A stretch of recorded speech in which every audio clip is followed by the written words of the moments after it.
আধ্যাত্মিক জগতে আপনাদের স্বাগত। আপনারা জানেন রামায়ণ একটি মহাকাব্য। সেই মহাকাব্য থেকে আজ মহাকথা আপনাদের সামনে আমি বিদ্যুৎ সন্ন্যাসী বাউল। কে এই মন্থরা? এই মন্থরার জন্ম কোথায়? আগে কোথায় ছিলেন? কি করে এই অযোধ্যা নগরী শ্রী রামচন্দ্রের পরিবারে তথা রাজা দশরথ পরিবারে তার ঠাঁই হলো? কি করে তার চক্রান্তে এত বড় রাজ পরিবারকে তিনি ধ্বংস করে দিলেন? তাহলে কি এতই শক্তিশালী সেই মন্থরা? তার কথাতে এতই চক্রান্ত, এতই জাদু, এতই কুটিলতা যে মন্থরার কথা বাস্তবায়িত হয়ে গেল।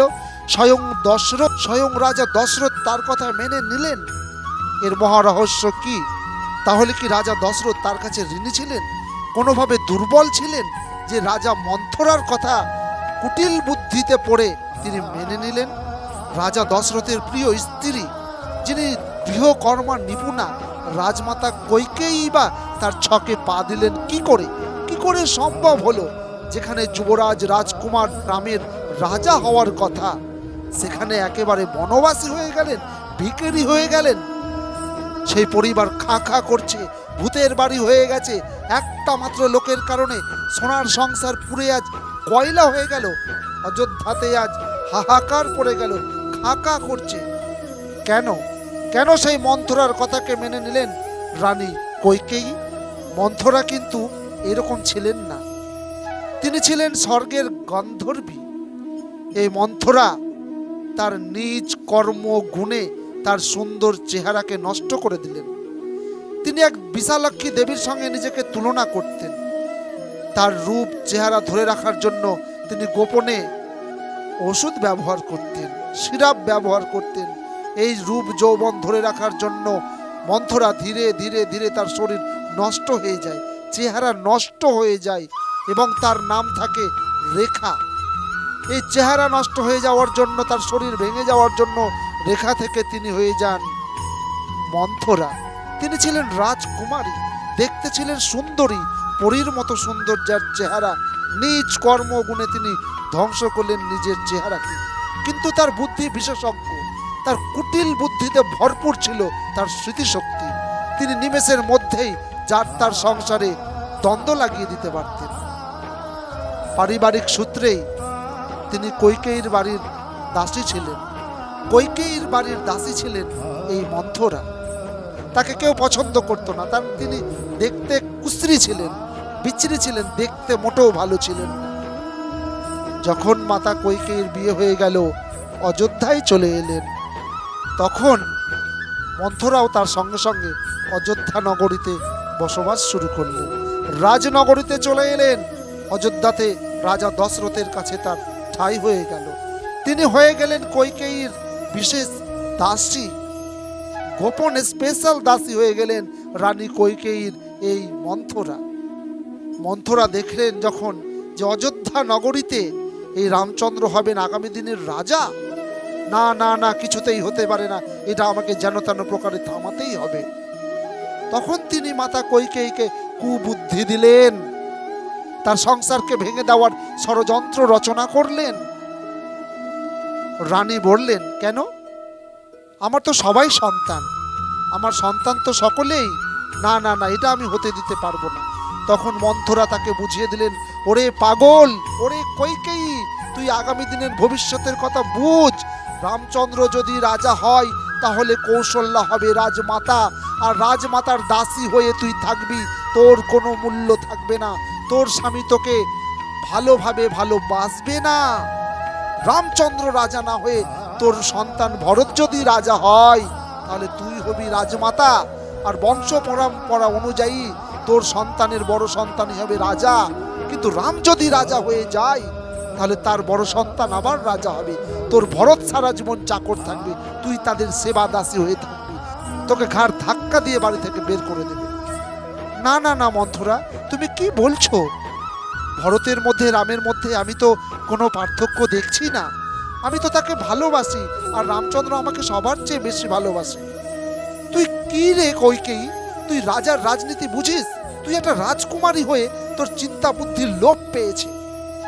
এইভাবে মহারানীর কানে বিষ ঢেলে দিলেন, বিষাক্ত করে দিলেন, তোলপাড় করে দিলেন মহারানী কৈকেয়ীকে, বিষাক্ত করে তুললেন মহারানী কৈকেয়ীর জীবনটাকে।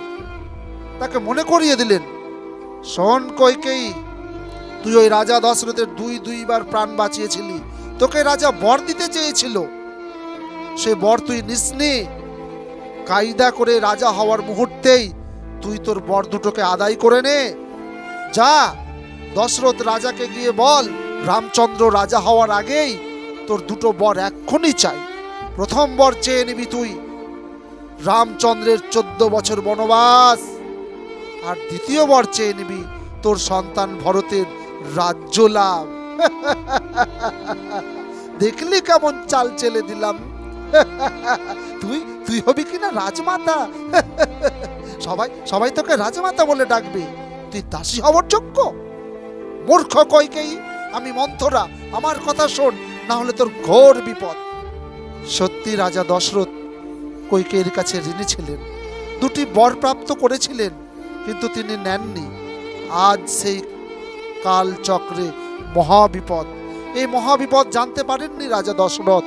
কৈকেয়ীর অবসন্ন মুখ দেখে, বিষাদ মুখ দেখে তিনি বললেন, কি হয়েছে মহারানী কৈকেয়ী? তিনি তখন দুটি বর চেয়ে নিলেন মন্থরার কথা অনুযায়ী। আকাশ ভেঙে পড়ল মাথার ওপর, দশরথ রাজা মাটিতে লুটিয়ে পড়লেন, তার হাড় ভেঙে পড়ল, স্নায়ুতন্ত্র দুর্বল হয়ে গেল। এত বড় মহা সর্বনাশ, বনবাস হবে, এমন বর চেয়ে নিল রানী কৈকেয়ী।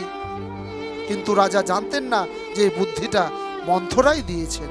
এই মন্থরা কেন ক্ষতি চাইলেন অযোধ্যাতে? কেন রাজা দশরথের সংসারকে ছাড়খাড় করে দিলেন? তার কি কোনো লাভ আছে? তার কি কোনো অভিসন্ধি ছিল? নাকি রাজা দশরথের সঙ্গে মন্থরার কোনো সম্পর্ক ছিল?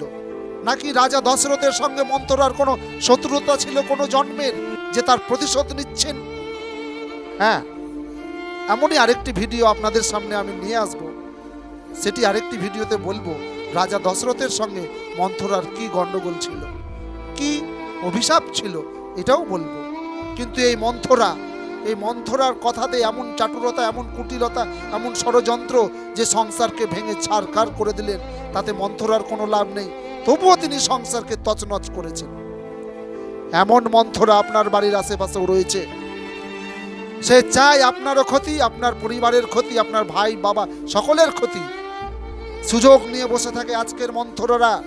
যদি আপনার বাড়ির পাশে আপনার ভাইয়ের সঙ্গে কোনো শত্রুতা থাকে, যদি ভাইয়ে ভাইয়ে যুদ্ধ হয়, ঝগড়া হয়, এই মন্থরা আপনার কানে বিষ ভরে দিয়ে অন্যের ক্ষতি করাতে চাইবে, সেই সঙ্গে আপনারও ক্ষতি করাতে চাইবে। তার দুটো লাভ, আপনার ক্ষতি আর আপনার শত্রুর ক্ষতি।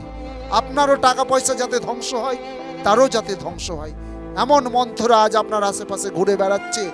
তাই সাবধান, যদি কেউ কুমন্ত্রণা দেয়, যদি কেউ আপনার পাশে বিড় করে সংসারে অশান্তি লাগানোর কোনো প্রবণতা দেয়, তাকে ঘাড় ধাক্কা দিয়ে বের করে দিন।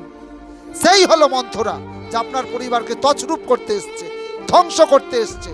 কিন্তু আপনাকে সে ভালোবাসবে, কঠিন ভালোবাসবে, আপনাকে ভালোবেসে বুকের মধ্যে ভরে দেবে, আর আপনাকে সব সময় কানে বিষ ভরতেই থাকবে, কানে বিষ ভরতেই থাকবে, তার ক্ষতি করো, তার ক্ষতি করো, তার ক্ষতি করো। কিন্তু শুধু অন্যের ক্ষতি করলে যে ক্ষতি হবে তা নয়, অন্যের ক্ষতি করলে নিজেরও ক্ষতি হবে, বরং নিজের বেশি ক্ষতি হবে। ইতিহাস তার প্রমাণ, শাস্ত্র তার প্রমাণ। তাই এমন মন্থরা যদি আপনার পাশে থাকে, তাকে ঘাড় ধাক্কা দিয়ে বাড়ির রাস্তাটা দেখিয়ে দিন, এই বাড়িতে তোমার আর প্রবেশ নেই।